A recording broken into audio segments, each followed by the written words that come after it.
تو سطر اور حجاب کے احکام، اور آج کے دور میں میں یہ سمجھتا ہوں کہ مسلمان عورت کا سب سے بڑا جہاد یہی ہے۔ سب سے بڑی جو ہے دین کے حکم پر عمل کرنے میں جو دقت پیش آتی ہے آج مسلمان خاتون کو، وہ اس معاملے میں ہے۔ اس کے لیے ظاہر بات ہے معاشرے کا ایک خاص رنگ ہے، معاشرے کا ایک خاص انداز ہے، مغربی تہذیب کا چلن ہے، ہمارے اوپر اس تہذیب کا غلبہ ہے۔ اس میں ظاہر بات ہے کہ ایک انسان کا دین کے اوپر عمل پیرا ہونا واقعتاً آسان کام نہیں، لیکن اس کے لیے یہ اصول ذہن میں رکھیے کہ جہاں جس کام کے لیے دقت زیادہ ہو اتنا ہی پھر اس کا اجر و ثواب بڑھ جاتا ہے۔ جیسے کہ بعض روایات میں آتا ہے کہ حضور نے فرمایا، اپنے صحابہ سے خطاب کر دیا کہ ایک وقت وہ آئے گا کہ جتنا عمل تم کرتے ہو اس کا 10واں حصہ بھی کسی مسلمان نے اس وقت عمل کر لیا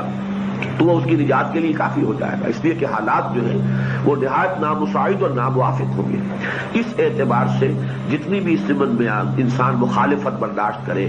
یا طنز اور استہزاء کا ہدف بن جائے کہ یہ بڑی دقیانوس خواتین ہیں، یہ بڑے پرانے خیال کے لوگ ہیں، اگلے وقتوں کے ہیں یہ لوگ، انہیں کچھ نہ کہو، اس طرح سے اگر دھمکیاں چست کی جائیں اور اس کو جھیلا جائے، برداشت کیا جائے خندہ پیشانی کے ساتھ، اور یہ سمجھتے ہوئے جیسے کہ حضور صلی اللہ علیہ وسلم نے مخالفین کے بارے میں فرمایا کرتے تھے، اللہم اہد قومی انہم لا یعلمون، پروردگار میری قوم کو ہدایت دے، یہ جانتے نہیں۔ اسی طرح اگر کسی مسلمان خاتون پر جو سطر اور حجاب کے شرعی احکام پر عمل پیرا ہو، اگر اس کی اپنی ہمجولیاں اور اس کے ہم جلیس اور جو اس معاشرے کی دوسری خواتین ہیں وہ اگر فکرے چست کریں اور پھپتیاں کہیں تو اس پر صبر کریں، بلکہ دعا کریں کہ پروردگار ان کو ہدایت دے،